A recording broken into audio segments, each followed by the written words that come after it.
matter. Attention, citizens of matter. Attention, citizens of matter. Attention, citizens of matter. Attention.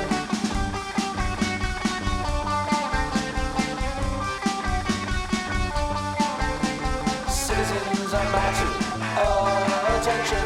I have come from the 17th dimension to here to tell you I broke the dissension and that my orders can never be questioned. Citizens of matter, I must have your attention. Citizens of matter, I must have your attention. You've gotten away with it for so long. My time will be strong. Now I must sing to the gathered throng. You pronounce the name of your town wrong.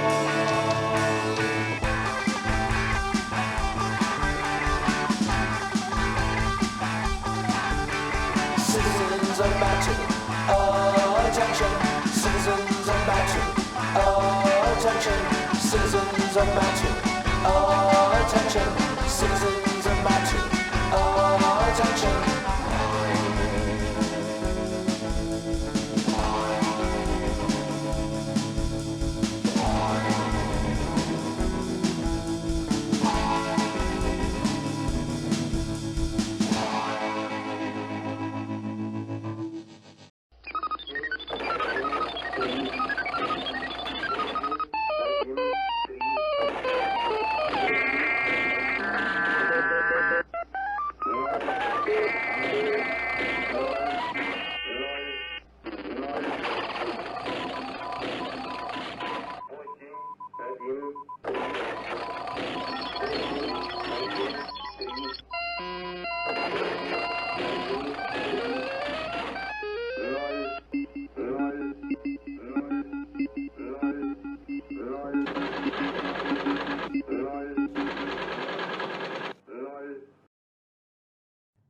Our top story. At last, the thorny issue of transsexualism has been settled, ending a decades-long battle over popularly held conceptions of gender and sexual identity. Judge John Grady of the U.S. District Court in Chicago has ruled that Eastern Airlines owes former pilot Karen Ulaine back pay and attorney's fees following her dismissal for being a transsexual, which he says violated her rights under the Civil Rights Act of 1964. Ulaine, in a former identity a Vietnam combat pilot, had worked for Eastern Airlines for 12 years and reportedly may receive up to $142,000. Judge Grady, knowing that an appeals court may overturn his interpretation of the law, has said that Ulaine has grounds for reconsideration under the question of her claim of discrimination because she is a woman. Grady, however, said, "I don't think I can find the plaintiff is both a transsexual and a woman. She's either one or the other." As we can all see now, the issue is solved, and there is no further need for philosophical arguments over what is or what isn't a woman. From the real-life imitating art imitating real-life department comes the latest twist in what is becoming a case of Ouroboros, perhaps even threatening the fabric of reality itself. FBI officials have charged a college student with contacting incompetent presidential assassin John Hinckley Jr. in an effort to impress him by offering to kill actress Jodie Foster.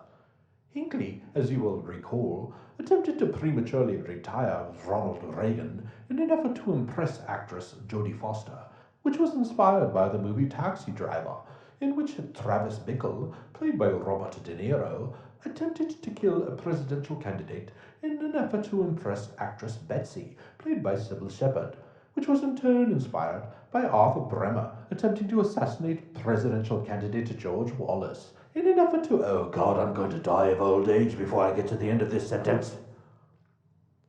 Please, people, can we just leave this poor woman alone? She's not looking for fame. She's off at Yale. She's getting a degree. She'll go into accounting or business management or something, and we'll never see Jodie Foster in a movie again. Speaking of women and how they conduct themselves, Mrs. E.B. McCubry of Amesbury, Massachusetts asks, has there ever been a woman conductor?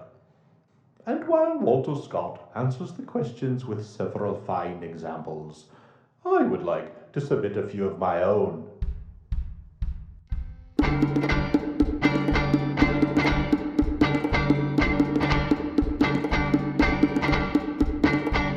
Mind the gap.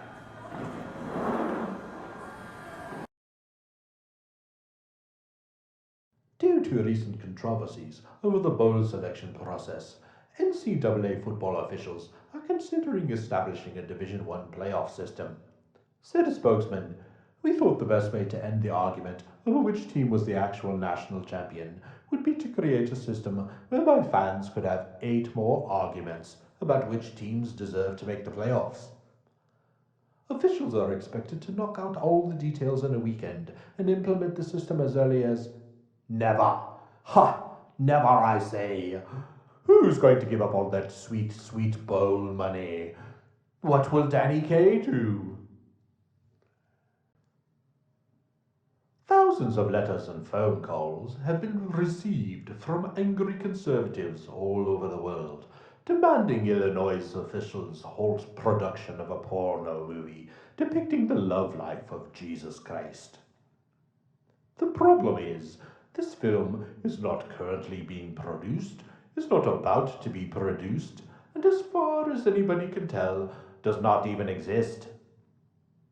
When reached for comment, my racist uncle said, "Oh, frazzle drip." Western diplomats have reported that billions of dollars may have been funneled out of Nigeria shortly before the military coup which ousted the elected government last week. Reports of up to $300 million being deposited in a Liechtenstein bank have reached yours truly via a telegram I have received from President Shehu Shagari, informing me that all I have to do is give him my bank account and social security numbers, and he will transfer the money into my account to get it away from the junta trying to seize it, and in gratitude he will give me 10 million of said dollars. Of course, since the money is frozen, I will have to send them the $1,000 needed to begin the release process. $1,000 to get 10 million? Talk about easy money. Let me get my checkbook. A court in West Berlin has dismissed a $2.7 million paternity suit against former Beatle Paul McCartney, saying a blood test had proved that the doggone girl was not his. Erica Huber, 41, contends that she had an affair with the cute Beatle when he was an unknown musician playing at the Star Club in Hamburg, the result of which was her daughter Bettina, pictured here. Through the use of space-age technology, we here at NF84 are able to provide a definitive answer to the question. Seems pretty obvious to me. New York Times movie critic Vincent Canby, 147, says that given the advances in technology vis-a-vis the proliferation of beta and VHS home video cassette machines, we may soon see a day in which viewers no longer experience the thrill of seeing movies in public theaters packed in with the rest of the community, complete with the attendant crying of the infants, the overpriced carcinogenic lumps of processed sugar, the incessant talking of the minorities, the kicking of the back of your seat from the acromegalic clod behind you, the communicable diseases and odoriferousness of your fellow humans, if indeed I may be philosophically generous with that term. And to this I say, bah, the one thing that will keep humanity trudging off to pay $3.25 to put up with all that shit, not to mention the variegated quality of the movies themselves, is the fact that for an hour and a half to 2 hours, you don't have to put up with all the crying, talking, bad food, unwanted physical contact, sickness and smells of your own family at home. And for this, mankind will always want for escapism. Sid Hap, 30, has been living out her childhood dream, making marionettes in her New York studio, and good God, my eyes! What is going on here? There is no way one of these things hasn't come to life and murdered someone. It's like she took all the nightmares all the children of the world had in August of last year and given them each semi-human form. She's been doing this since childhood and no one stopped her? In the old days, she, along with her band of miniature homunculi, would have been thrown on the woodpile in the town commons and set alight while the villagers dropped to their knees and prayed that God himself would not come down from the heavens and cast them all into the pit of hell for allowing her to live among them for so long.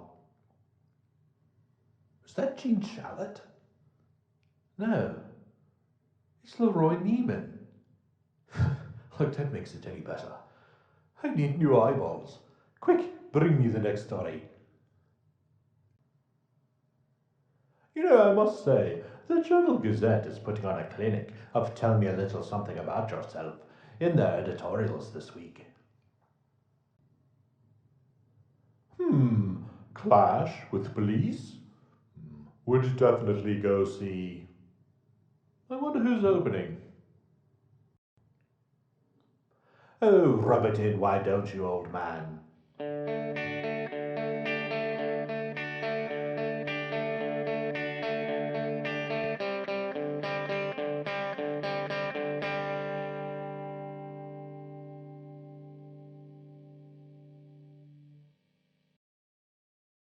Speaking of dying horribly, it's time for another segment about shuffling off this mortal coil in as ungainly a manner as possible.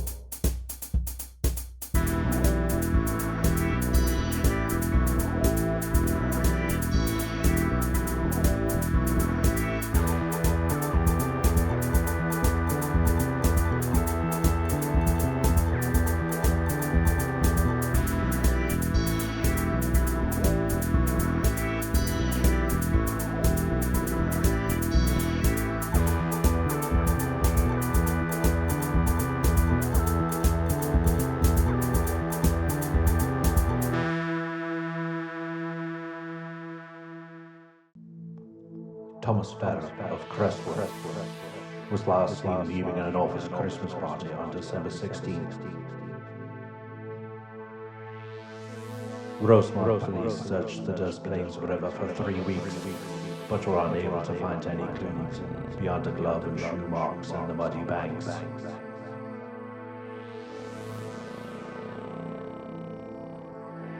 Farrell's wife was visited by her husband every night in her dreams. And every day she searched, even when the police told her to stop. Sunday, she found his body floating in the creek, 1 block east of where police had discovered Farrell's footprints.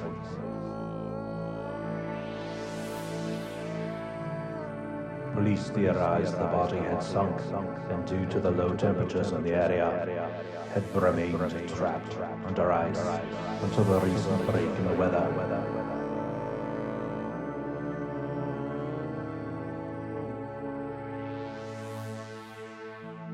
Farrell, 27, left the party with a friend and was on his way to post bail for another friend who had been arrested following an altercation with a security guard at Bentley's Lounge.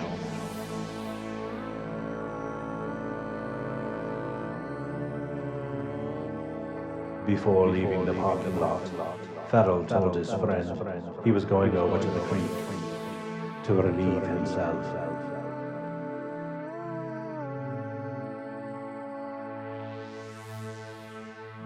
He was never seen alive again.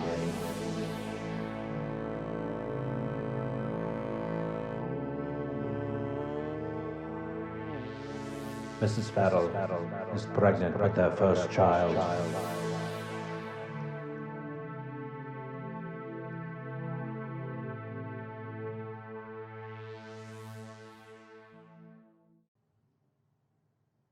Jesus Christ. Let's do a commercial. This portion of the news is brought to you by Adelphi College of Long Island.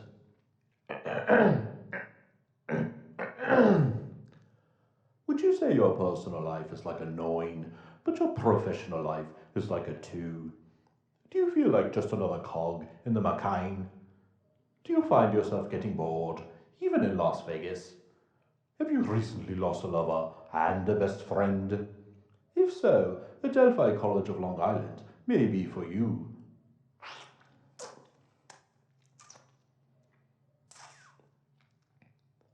Don't be afraid to throw out the first pitch. Make a glass of orange juice, take that hairbrush out of your ass, pick up the phone and say, "Hello, hello," to one of our representatives, and make an appointment to tour our campus on Baker Street. Who knows what could happen? Maybe even matriculation? Adelphi College of Long Island. Make yourself your own boff and see what makes all of our students say, "I love you, man." Now, Baba, back to the show to you all. Director John Landis et al. Are due in court on Monday in a hearing to determine whether prosecutors have enough evidence to proceed with charges of manslaughter regarding the death of Vic Morrow and 2 children who were killed when a helicopter crashed on top of them during the filming of Landis' segment of the Twilight Zone movie. Remember, folks, you can't spell manslaughter without one man's laughter. Speaking of decisions made while under the influence of cocaine, it appears that after a contract dispute, Lauren Hughes will be leaving the Love Boat. The most surprising thing about this story to me is that the Love Boat is still on the air. I thought they got rid of that when they got rid of Fantasy Island. I thought there was a package deal. This is like when they cancelled Laverne and Shirley, but kept on Happy Days.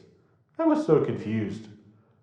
The blonde Hughes, who plays Julie, will be replaced by the blonde Patricia Clues, who plays Judy. It seems like you can't turn around to wipe your ass without seeing the smiling face of Richard Simmons, who's conducting 30-minute exercise sessions this Saturday at both Lazarus Mall locations in Castleton and Greenwood. The dad-bodied Simmons, currently promoting 3 best-selling books, a new platinum-selling exercise album of Reach, a chain of exercise studios, and a line of affordable workout clothes. Good God, man, can't I have some privacy? Why does Richard Simmons insist on coming into my life, wondering why I never go anywhere anymore, why nobody sees me in public, how come I stopped teaching my class, why don't I go on talk shows anymore, am I being held captive by my housemaid, do I need help, will I blink if I need social services? Quite frankly, it's none of your business, nor is it the business of your podcast. From the department of handing a bag full of cursed money to a gypsy fortune teller so she can safely burn away your bad luck, comes the news that millions of dollars in public funds have been spent by the Pentagon on researching the use of extrasensory perception in the name of national security. The worst part about this is that no one saw it coming. Well, Marge, before I read your solution to the problem of the gay who is longing to be a father, let us instead talk about a few of your own. First of all, Ms. Proops, I believe many of them could be solved if you actually owned a mirror. But just in case you do own one and you know how to use it, perhaps your next step might be updating the prescription on that 1949 Morris Minor windshield you're using for eyeglasses. Perhaps then you could see what you have done to your hair, or that without them you would be in very great danger of poking one of your peepers out with the knife edge of your very, very large lapels. And lastly, you may not be aware, but you are perilously close to having your pen finish the job God has started on your central incisors. so take care the next time you whip out a quick answer. Now then, tell me about the gay who is longing to be a father. Here we see Evita, Katz, and Jesus Christ superstar composer Andrew Lloyd Webber with his girlfriend, singer Sarah Brightman, at the premiere of Lloyd Webber's newest production. It's a man's world, baby, oh yeah! Not pictured, the woman who doesn't know how to love him. Dr. Henry Kissinger, the chairman of President Reagan's Special Committee on Central America, has expressed disagreement with future military aid to El Salvador being linked to improving human rights within the embattled Latin American country. And wouldn't you know it, people are losing their shit. I don't know what it is about liberals and their absolute hatred of Dr. Kissinger, the man who ended the Vietnam War and thawed relations with China. I'm sure if he lives to be 100, they'll still be howling at the moon about him. The powers that be have introduced yet another new video format, this time the 8mm tape, which is threatening to replace both VHS and Beta, which in turn have just recently managed to assassinate the Laserdisc. And to this I say, enough already! How many times and in how many formats am I to be expected to purchase the same movie just so I can continue to watch it legally? Let us hope that the 8mm format is indeed the final boss of home video technology, and that our long national nightmare will finally be over. From the Stop Me If You've Heard This One Before department comes news that the Twilight Zone movie director John Landis cringed when shown footage from the fatal helicopter crash which claimed the life of actor Vic Morrow and 2 children, looking down throughout the presentation, said the auteur. I'm one of those directors who, once it's sent off to be released, I can't look at it again. All I feel is the disappointment of not being able to fully realize my vision due to the limitations of budget, reliable special effects, and actors who can hit their marks. Wonder Woman Linda Carter has announced she will be marrying Robert Altman, a Washington lawyer, on January 29th. Upon hearing the news, Robert Altman, the Hollywood director, got a really weird boner. 5th time's the charm for Amanda Blake, 147, best known for playing Miss Kitty on the interminable Gunsmoke series, who has announced her latest engagement to 44-year-old Mark Spaeth, an Austin, Tejas city councilman. Said Spaeth, she wants a horse instead of an engagement ring, so I'm going to buy her a horse. Said the well-ridden Miss Kitty, well, I did say I wanted him to give me the horse, but I don't think he heard the second word.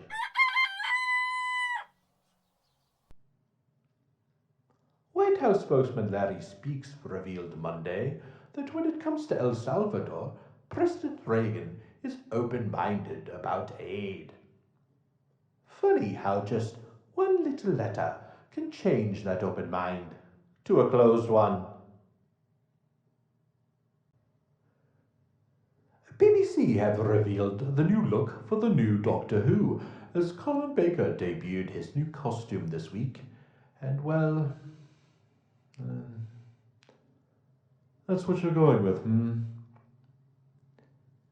We had to use a black and white picture because there aren't enough colors in the universe to accurately depict this monstrosity. They say clothes make the man, and if that's the case, please, for the love of God, don't do this. Why don't you just give him an annoying American companion and kill the show already? Well, at least he wasn't a woman. I have to hand it to Mr. Allen at CCS Communications Control of Beverly Hills for taking down Big Brother and making that bitch work for him. For a mere $50, you can get the new 1984 Survival Catalog, which features the Tap Alert B409 machine, which checks your phone 24/7 to detect wiretaps and bugs, warning you of potential danger with a flashing red light. Ladies and gentlemen, let me assure you, no one wants to listen in on your petty little lives, your dull, pointless conversations, your insipid dreams and plans, your incessant recurring arguments with each other. You're just not important enough to the man. The only thing Big Brother wants you to do is to buy the newest popular thing and to replace your old thing with a more expensive, inferior version that won't last as long. Trust me, no one cares about your... Excuse me. I have to go.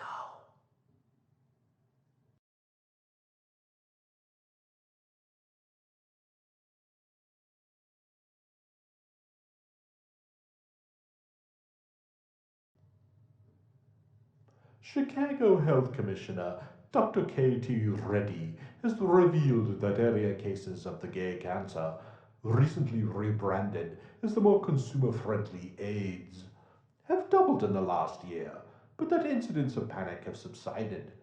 Which is odd because it seems to me that a doubling in the amount of anything bad is in fact the perfect time to panic. Child abuse centers were deluged with phone calls on Monday after the airing of the incest drama Something About Amelia on ABC.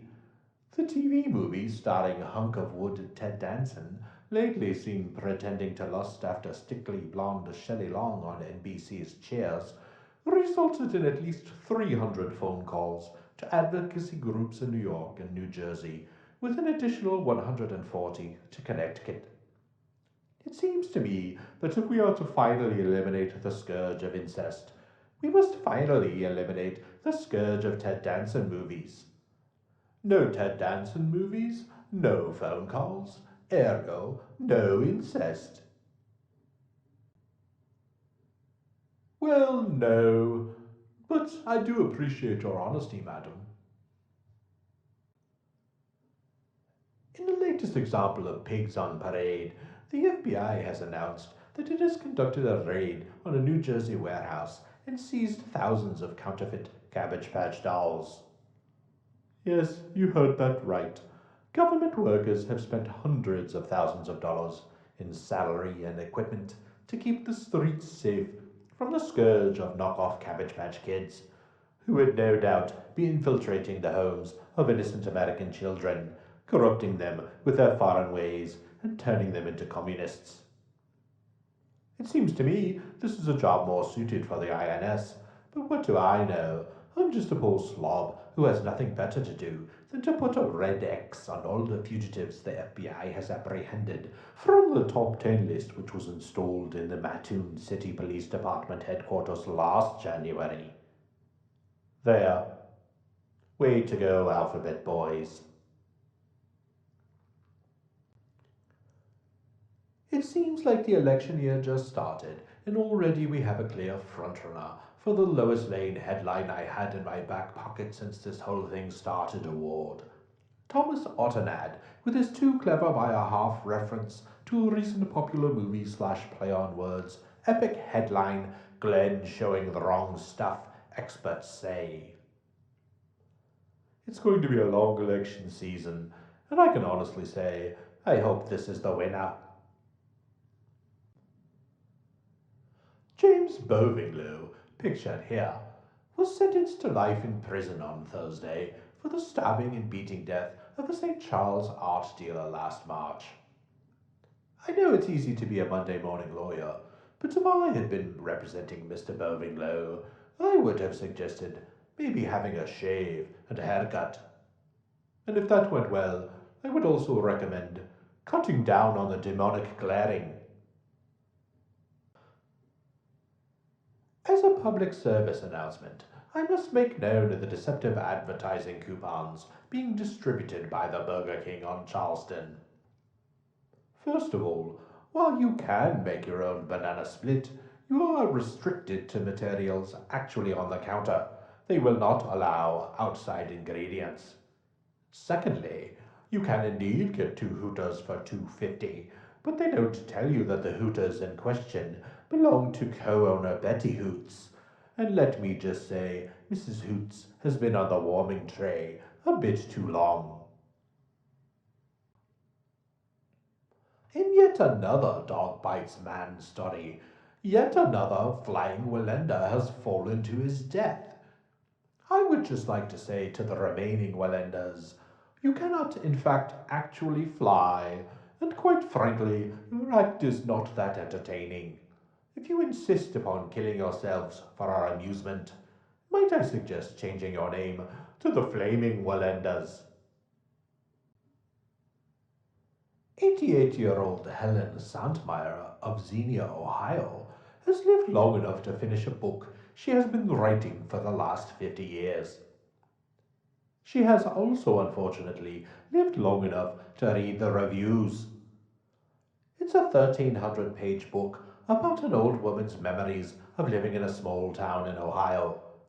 It should be subtitled Shit I Started Writing Down When My Husband Brought Home a Radio and Stopped Listening to My Womanly Gossip. I mean the chapter about the triple twister that destroyed Xenia in 1974 is called My Visit to Cousin Florence in Chillicothe and is 68 pages long. She wasn't even there. The only interesting thing that's ever happened in Xenia, Ohio, and she missed it. After the killing in Nicaragua of a U.S. Army helicopter pilot who may or may not have violated Honduran airspace on Wednesday, Thespian-in-Chief Ronald Reagan vowed to leave no stone unturned in getting answers. Said the former co-star of Peggy the Chimp, "Well, oh, forget it, that's all I've got. I pledge to the American people to shine a light on everything that goes on in Latin America. Take it from me, you will never have any questions about any activities the U.S. government will engage in down there, whether it be Honduras, Nicaragua, El Salvador, Corto Maltese, Cibola, Titicaca, or Mumuland.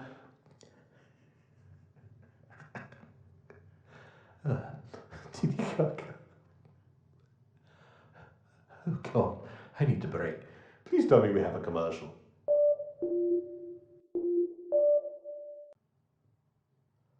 Tonight's show is brought to you by Churnin' Shoes, now having a giant shoe and boot sale. Save up to 70% on the city's largest selection of brand name shoes, boots, and handbags. Churnin' Shoes, now with 5 Chicagoland locations to serve you. Tonight's show is also brought to you by Windorama. The giant is over-inventoried again. Save up to 50% on Anderson bays and bows, as well as special savings on insular dome skylights. Like the giant says,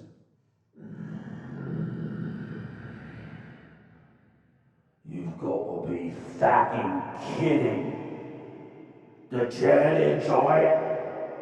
This really grinds me bones. No, I gotta get another fucking giant. Oh, let it be about it. You know, I'm back. Oh, I better not see any fucking windows anywhere else. now back to the show. Our town's Jim Kimball is not even trying to hide his schemes anymore, proclaiming that his so-called dream machine is off to a fast start. I'm not sure what he's up to this time, but that may explain why every time I go to sleep, I have a nightmare about my teeth falling out. Here we see Olympic speed skater Connie Paraskaven modeling the official sweatsuit of the US team for Sarajevo. Personally, I couldn't care less about the Olympics, but I couldn't care more about seeing the subsequent pictures on this photographer's roll. Forget winter, she looks game. Democratic presidential candidate Alan Cranston of Washington, the state, has refused an offer made to all candidates for Secret Service protection, saying, let's be real, by the time they get all the way up here from there, they'll just have to turn around from here and go all the way back down there. It seems that nothing is too big. Oh, wait a minute. Oh dear, For some reason, I thought this was about Michael Jackson. Let's do the next one. According to the Ladies' Home Journal, young women with time on their hands would rather make love than do anything else. A result which I can say from personal experience is just more garbage from the Ladies' Home Journal. And finally tonight, citizens of Mattoon, I direct your attention to tonight's semi-final round episode of MTV's The Basement Tapes. You are hereby ordered to phone in and vote for the dog police as many times as you are physically capable. I cannot stress enough how your collective fates are inextricably linked with the dog police advancing to the final round. If you fail in this endeavor, I will unleash a reign of terror that will make 1944 seem like a walk in the park with your dog. Police. Remember, you do not know where I am coming from, but I know who you are. And with that, you now have my permission to look away